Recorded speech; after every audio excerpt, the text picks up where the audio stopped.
please eliminate romance. Please eliminate the way you want it to be. I had a funny meeting the other day. This is a good story. And then I just want to get into Q&A. So if you want to start, oh, actually, Ryan, you're going to come up here, so get prepped, brother. Here's a quick story. I'm going to use this, and then we're going to go into Q&A because I want to put details on this hyperbole. I was at a meeting the other day. The guy's the CEO of a $700 million company, and they mainly sell to 13 to 22-year-old females. So we have a meeting, and I do this around Snapchat and Instagram. But because he's a fucking corporate America motherfucker, I give him a huge deck with tons of data. He likes math. We go through the whole thing, and I'm basically trying to convince him that he has to do a hell of a lot less print because, you know, all the 18-year-old girls can't wait to get magazines and go to page 97 and look at the ad. And a hell of a lot less Facebook, which is something we got him to do the last couple of years, which was good for a few minutes, and really start deploying a lot more money towards Snapchat and Instagram because that's where these people live, that's where their attention is, that's where we need to arbitrage against. We go through the whole presentation. He goes, Gary, good stuff, appreciate it. He goes, but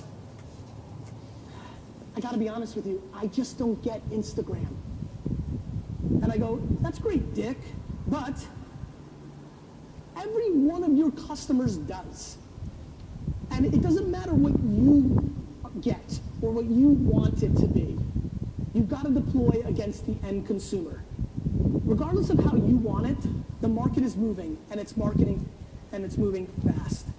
When you look at that age downification, because of the grandma rule, do you know that the fastest growing demo of individuals taking selfies on Instagram right now are 42 to 48-year-old females? Literally cougar selfies dominating. And so this is not how I thought I was gonna roll at 40. I thought I was gonna be fucking dead when I was 20. Like, I thought that was old as shit. We are living much younger lives. If you map the average 42-year-old American female in what she does, what she wears, where she goes out, what she spends her money on, she acts like a 29-year-old American female only 10 years ago. If you're lucky enough, like I am, to sit here right now and you know what your parents were like at the age that you are right now, if you're fortunate enough that you know how old you are and you knew or can remember your parents at your age, you are stunningly younger than them. And that's because technology is dragging us down. And if you want to keep up with the Joneses and be a part of society, you have to figure it out. And for us marketers and sales and business people, this is going to play out. It's already starting to play out, and what I'm really focused on and why I'm sitting here a little longer is it's going to play out more than you think. 4.5 hours is still spent on television by the average American. 4.5 hours a day.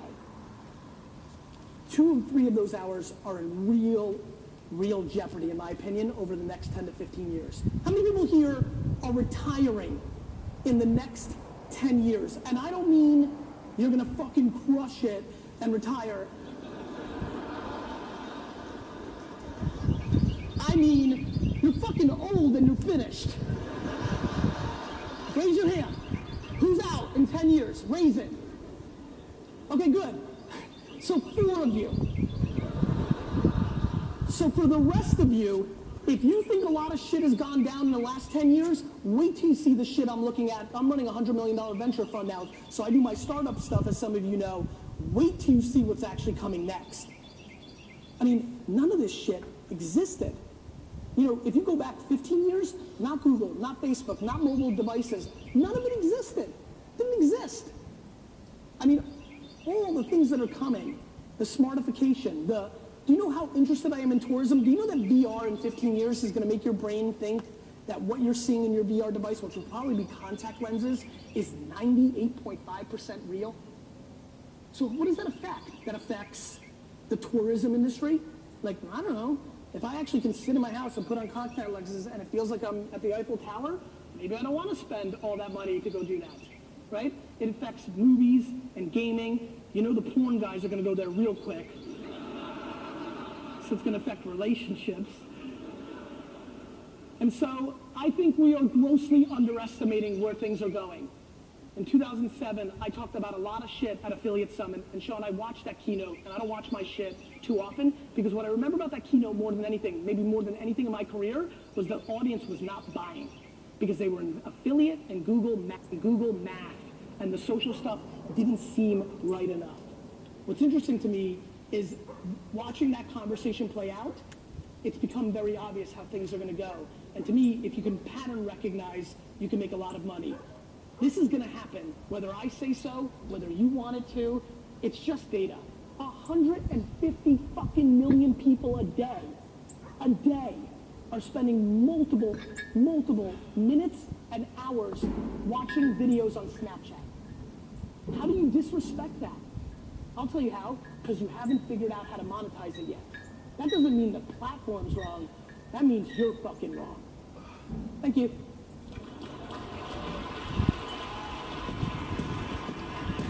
Thank you. Thank you.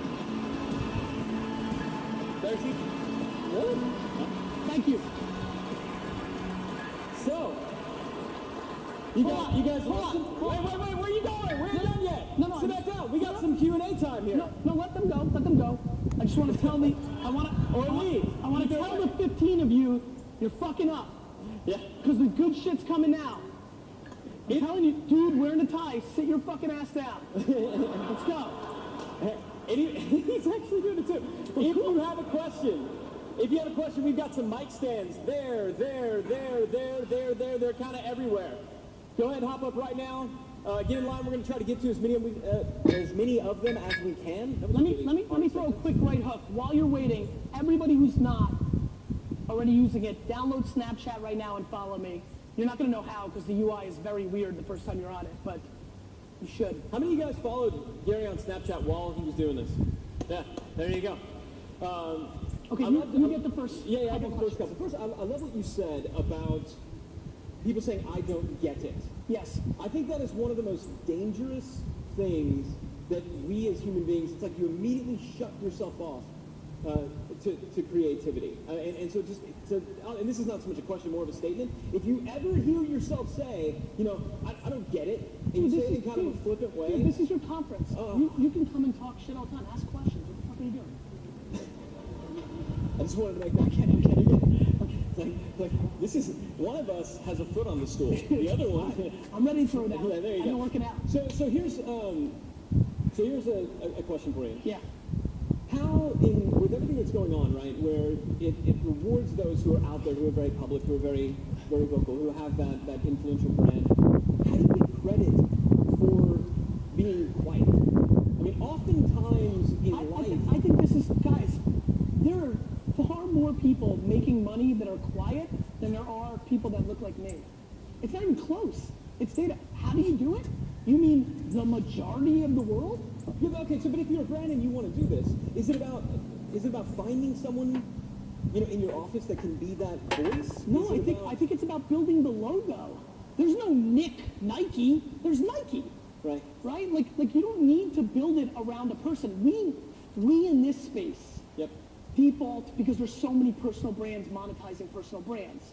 But to build your brand, John Deere, or Reebok or Sun Chips or these are just brands. Build the brand, or law firms or clients, Ogilvy or even VaynerMedia. I mean, the big joke at VaynerMedia now is how many people come into the office as clients and have no idea I even exist. The brand in Madison Avenue in Fortune 500 is bigger than me, and I'm pumped. Like, that's what you're supposed to do when you're trying to scale. Yep, very cool. Why do you think Snapchat won? What was it about? And continues to win, right? Like, because Facebook had it. Scale. But why did it scale? Right? Why did the kids start playing with it? It was just, it was the right time in maturity for Facebook where 15 to 19-year-olds were like, I don't want to do that because I don't think my 7-year-older brother is that cool, and I definitely don't think my fucking mom is cool. So it's really nightclub New York City dynamics, and it will continue. And you're not going to have a 2-minute video on a 15-second Instagram, whereas Snapchat's different. But when we're talking just Facebook, how do you see, your audience? Where is the spot that you want to have a video before you pull them in and you have those 17,000 leads to be able to follow up with? So I think the thing with Facebook that people have to understand is you have to create video that's native for the platform. The reason I wrote Jab, Jab, Jab, Right Hook was because people were using social networks as distribution instead of creating for it. So there's a very different vibe and context that you have to make videos for as any brand. Even if you're Burberry, you still have to make Snapchat videos in a much more authentic, childish, kind of street way than you make your Facebook video, right? So first and foremost, when I think about Instagram, Snapchat, and Facebook videos, I think about the room and the psychology of the person while they're in that room with the video. Specifically, tactically, if you don't have the first 3 seconds of your video strategy for Facebook, you're an idiot. You have 1/100th of a second to get these people in a feed. Those first 3 seconds are fucking everything, including the copy, including how you do it. How many people here have watched Ask Gary Vee on Facebook? Just raise your hand. Thank you, first of all. Second of all, you guys all know I'm always recording something that's like stop. Like I'm trying to stop your actual feed because I know that the speed's there. So my strategy within a Facebook environment, the sweet spot is not necessarily the length, but what the first 3 to 4 seconds are and what the copy is, because I don't even get your attention or consideration for it unless I do that. On top of which, the ad planning and the targeting, like if I'm targeting seriously good-looking dude with huge fucking beard that might go to a conference in San Diego, I'm gonna get you. Yeah.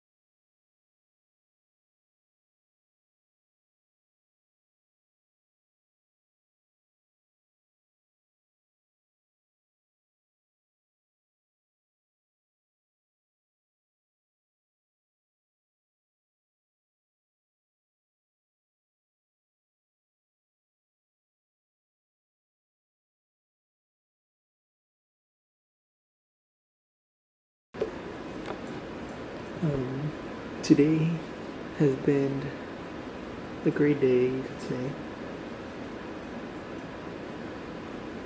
Thinking about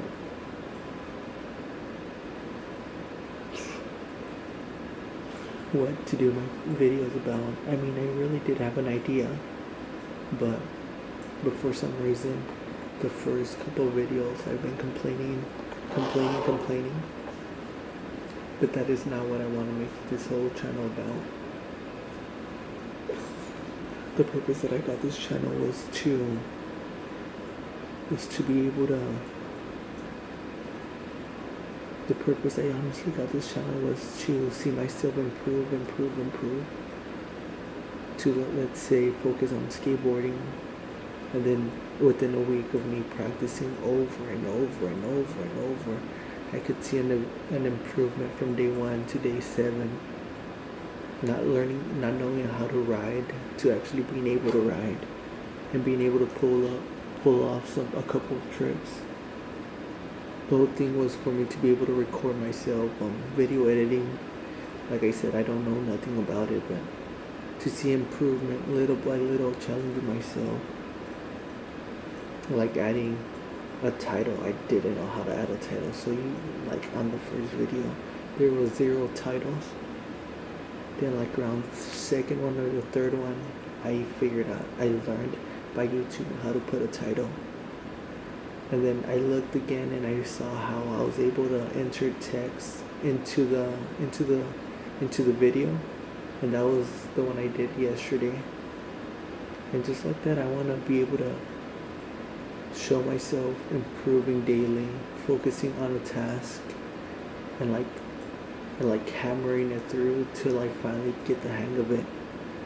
Like I said, I don't want to become an expert. It would be amazing if I did become an expert on it, but I know I'm not gonna know the expertise for every little thing.